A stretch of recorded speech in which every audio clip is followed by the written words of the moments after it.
투자텔미 시간입니다. 이렇게 또 걱정을 한가득 안겨주는 시장인데요. 이럴 때일수록 시장을 냉정하게 보면서 같이 자료 공부해 보겠습니다. 키워드 함께 보시죠. 첫 번째 키워드는 두 번째입니다. 올해 들어서 두 번째로 하락 종목 수가 많은 하루를 보내고 있습니다. 시황 체크를 해볼 거고요. 엔비디아의 실적을 슈퍼볼에 비유한 발언을 바탕으로 엔비디아 실적의 관전 포인트 투자텔미에서도 짚어보겠습니다. 마지막으로 감당 불가입니다. 내년에 수요 폭증으로 감당이 불가할 거다라고 언급한 부분이 또 가격 급등을 만들어내고 있습니다. 내년 전망까지 자세한 얘기 전해드리겠습니다. 네, 오후장 들어서 시장이 많이 밀리고 있는 만큼 시황 먼저 체크를 해보겠습니다. 코스닥 시장이 올해 두 번째로 많은 하락 종목 수를 보이는 날이다라고 앞서 언급을 드렸는데요. 현재 기준으로 하락 종목이 1,502개에 달하고 있습니다. 참고로 올해 하락 종목 수가 많았던 1위였던 날은 8월 1일인데 대주주 양도세 기준 강화 논란 때문에 시장이 크게 흔들렸던 날이었습니다. 그리고 심지어 트럼프 대통령의 관세 발언으로 글로벌 증시 전반이 흔들렸던 날보다 오늘이 하락하는 종목 수가 더 많습니다. 그럼 이렇게 하락한 종목이 많은 다음에 시장은 언제 반등을 할까요? 올해 하락 종목 수 기준 상위 10위 날만 놓고 보면 다음 날 8번은 반등, 한 번만 추가 하락을 했었습니다. 즉 통계적으로 보면 하락 종목이 너무 많았던 날 다음에는 기술적인 반발 매수가 들어오는 경우가 훨씬 많았습니다. 그리고 원래 코스닥 시장은 이렇게 한 방향으로 쏠리면 저가 매수 세력이 대기하고 있던 경우도 많았습니다. 문제는 지금 변수가 있다는 건데요. 내일 엔비디아 실적 발표가 되고요. FOMC 회의로 공개가 됩니다. 그래서 오늘 시장도 일단은 보고 가자라는 분위기가 강한 것 같습니다. 평소라면 들어올 저가 매수세도 오늘은 조금 눈치를 보는 거겠죠. 마지막으로 시장 급락으로 인해서 코스닥은 지금 ADR 기준으로 과매도권 이하로 다시 내려왔습니다. 여기에서 ADR은 상승 종목 대비 하락 종목의 비율을 말하는 건데 이 지표가 낮으면 너무 많이 빠졌다라는 신호로 해석이 됩니다. 즉 기술적으로 조만간 반등 여건이 갖춰진 상황이기도 하다라고 정리를 해드릴 거고요. 코스닥 지수가 12시를 기점으로 낙폭이 가팔라졌는데 정확히 1시 25분을 기점으로 장중 저점을 찍었다라는 점 기술적으로도 설명을 드리겠습니다. 네, 다음 내용 이어가 보겠습니다. 네, 코스닥 지수 보시는 구간 873.04포인트가 1시 25분 장중 저점이었습니다. 다음 두 번째 내용 이어가 볼게요. 네, 투자텔미에서도 엔비디아 실적 얘기를 해야 될 것 같은데요. CNBC에 출연한 웨드부시의 유명한 애널리스트인 댄 아이브스 그리고 딥워터 에셋 매니지먼트의 진 먼스터의 대담 영상이 오늘 많은 텔레그램 방에서 공유가 됐습니다. 각각 그들은 CNBC 대담에서 어떤 발언을 했는지 알아보도록 하겠습니다. 먼저 댄 아이브스는 엔비디아의 이번 실적 발표를 앞두고 테크 산업 전체의 향방을 결정하는 슈퍼볼 경기라고 표현을 했습니다. 그 이유는 이번 실적 발표는 단순한 테크 기업의 실적이 아니라 전 세계 주식시장의 향방을 결정짓는 가장 중요한 이벤트로 평가가 되기 때문입니다. 그리고 지금 시장의 초도의 관심사는 바로 이거죠. AI 인프라 투자가 과연 지속될 것인가 아니면 과열인가 이걸 판단하는 바로미터가 바로 엔비디아의 가이던스, 즉 앞으로의 전망입니다. 그리고 CNBC에 같이 출연한 짐 먼스터는 지난달 10월 28일 젠슨 왕이 GTC에서 5천억 달러 하나로 계산했을 때 약 700조 원 규모의 블랙웰과 루빈의 매출 가이던스를 제시했다라고 영상에서 언급을 했습니다. 이 말대로 수치가 그대로 반영이 되면 엔비디아의 내년 매출 성장률은 54%가 나와야 하는데 현재 월가의 컨센서스는 41%입니다. 두 수치상의 갭이 있다 보니 시장은 이렇게 묻기 시작을 합니다. 54%에 못 미치면 시장을 실망할까? 아니면 41%만 넘어도 큰 호재가 될까?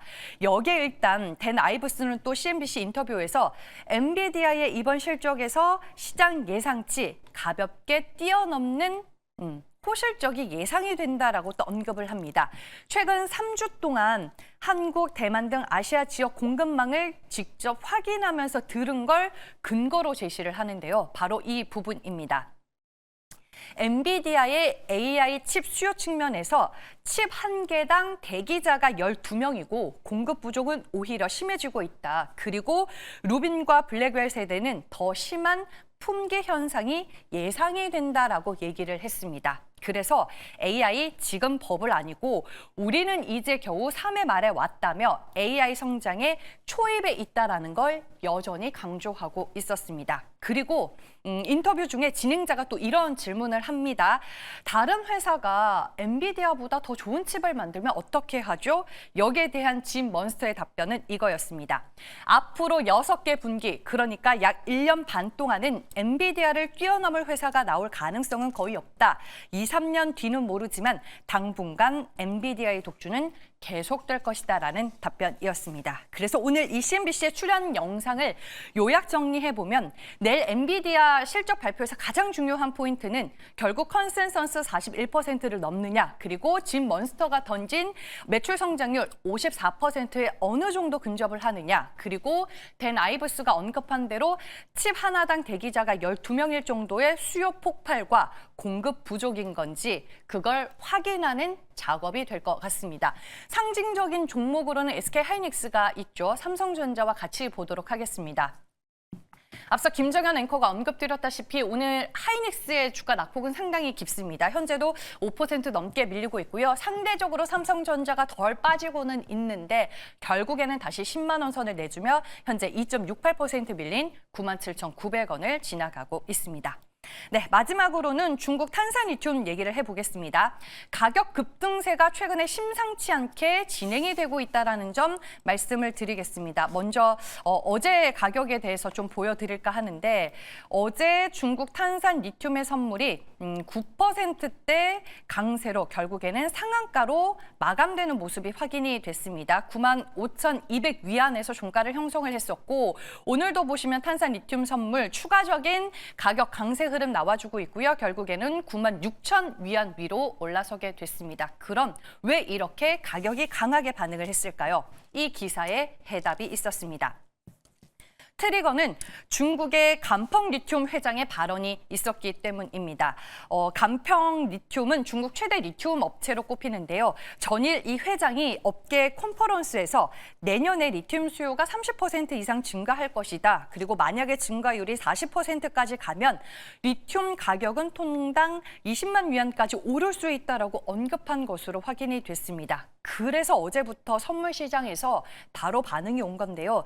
여기에서 간펑 리튬 회장이 말한 가격대가 20만 위안이면 거의 2배 이상 뛸 수 있다라는 전망과 다름이 없습니다. 그리고 사실 리튬 가격의 상승 후 9월부터 이미 감지가 됐었죠. 그 이유는 바로 ESS 쪽에서 수요가 빠르게 붙기 시작했기 때문입니다. 계속해서 강조드리는 부분인데 AI 데이터 센터의 폭발적인 증가로 안정적인 전력 공급을 위해서 ESS 배터리가 필수가 됐고 여기에 또 들어가는 핵심 소재가 리튬이다 보니 리튬 가격의 변동성이 커진 겁니다. 그리고 지금 리튬 가격은 3년 동안 90% 정도 빠졌다가 바닥권에서 다시 반등하기 시작했다라는 점에서 시장의 관심을 받고 있고요. 그와 더불어 간펑 리튬 회장이 언급한 내용을 추가적으로 더 말씀드리면 올해는 약 20만 톤 정도 공급 과잉일 수는 있다. 하지만 내년에는 수요 증가가 더 빨라서 단기적으로 공급이 따라잡기 어려울 것이다라는 발언을 하기도 했습니다. 이 말은 올해까지는 공급이 더 많지만 내년은 공급보다 수요 증가 속도가 더 빠를 수 있기 때문에 가격이 다시 상승할 수 있다. 이렇게 해석을 해볼 수 있겠습니다. ESS 관련주 하면 그냥 상징적인 종목은 배터리셀 대표 업체들이 아닐까 싶습니다. 전일 중국 탄산 리튬의 가격이 선물 시장에서 급등했음에도 불구하고 전기차, 2차 전지 관련주들 주가 그렇게 반응하지는 못했습니다. 오늘도 시장이 안 좋아서일까요? 가격과 연동되는 흐름은 보이지 않고 있는데 일단은 최근에 업황과 관련해서 가격 증가 얘기가 계속해서 나오고 있다는 점 여러분들 참고해서 보시길 바라겠습니다. 세 가지 이슈들 모두 전해드렸고요. 이제 엠비언골드 최현동 매니저 만나볼 시간입니다. 매니저님 안녕하세요. 네, 안녕하십니까. 최현동 매니저입니다. 네, 오늘 시장에서는 어떤 재료와 뉴스를 가장 의미 있게 보셨을까요? 네, 조금 전에 데라이브스 얘기도 잘 들었고요. 지금 우리 시장이 어제 나스닥 시장도 그렇고 우리 시장도 그렇고 이 AI 버블 우려감 때문에 또 좀 변동이 나오고 있는데 제가 볼 때 결국 시간이 지나면은 이 AI 버블은 시장에서 악재로 쳐주지 않을 것 같은 그런 느낌이 듭니다. 벌써 지금 AI 버블 이야기가 나온 지가 꽤 됐는데 아직까지 변동이 나오고 있는 거거든요. 결국에는 내일 모레 있을 이 엔비디아의 실적 발표로 인해서 그런 것들은 좀 사라지지 않을까 하기 때문에 좀 기회를 보자 이렇게 말씀을 좀 드리겠고요. 어쨌든 이 AI 버블 논란 속에서 바이오 기업들은 그래도 강세를 좀 잘 유지를 해주고 있죠. 일단 어제 같은 경우도 나스닥 시장을 좀 보시면은 나스닥의 바이오테크가 신고가로 마감을 했습니다. 그러니까 AI 버블 속에서 꾸준히 선방하고 있는 게 이 바이오테크고 그러한 이유를 좀 보게 되면은 지금 미국 바이오 기업들은 지금 인수 활동이 상당히 활발히 진행되고 있거든요. 일단 머크 같은 경우도 이 독감 예방 항바이러스 기업인 이 시다라를 13조 주고 인수하기도 했고, 화이자가 노보하고 경쟁 끝에 메스라 인수한 거는 다들 알고 계실 것 같습니다. 또 존슨앤존슨 같은 경우도 이 고령암과 전립사람 치료 위해서 이 할다테라는 이 이 테라피스트 기업을 또 인수할 계획이죠. 이런 것들을 봤을 때, 이 바이오 기업들의 인수 활동이 활발히 진행되고 있다는 이야기는 지금 바이오 기업들의 어떤 업황이 바닥을 치고 올라가고 있다라고 좀 보시면 될 것 같습니다. 그런 관점에서 결국 AI 버블 속에서 우리가 바이오를 좀 봐야 될 것 같고, 특히나 최근에 이제 트럼프 정부하고 약간 협의가 완료가 됐죠. 일단 비만 치료제 기업들만 본다 하더라도 약가를 3분의 1로 내렸기 때문에 약가 인하했기 때문에 손해보는 거 아니야라고 볼 수 있겠지만은 약가를 인하하는 대신에 이 보험 적용 확대 기회가 된 거거든요. 그러니까 지금 어떻게 보면은 약가가 3분의 1로 줄어드니 더 많은 소비자가 생길 것이고 거기에 보험까지 적용되다 보니까는 일단은 보험 적용되면은 매출 규모가 최소 10배는 증가할 거로 보여집니다. 그러다 보니까는 싸게 팔아도 더 많이 팔다 보니까는 사실 비만 치료제 기업한테도 굉장히 큰 수혜가 될 수밖에 없다고 좀 봐야겠죠. 네, 그런 관점에 있어서 결국 AI 버블 논란 속에서 계속 잘 가고 있는 게 이제 이 바이오 기업들이기 때문에 국내 기업들 중에서도 ABL바이오도 그렇고 많은 기업들이 급등하고 있지 않습니까? 그래서 오늘도 좀 확실한 데이터를 갖고 있는데 갖고 있기 때문에 기술 이전 가능성이 나올 수 있는 특히나 4분기 안에 기술 이전이 나올 수 있는 그런 기업을 또 하나 말씀을 좀 드려보도록 하겠습니다.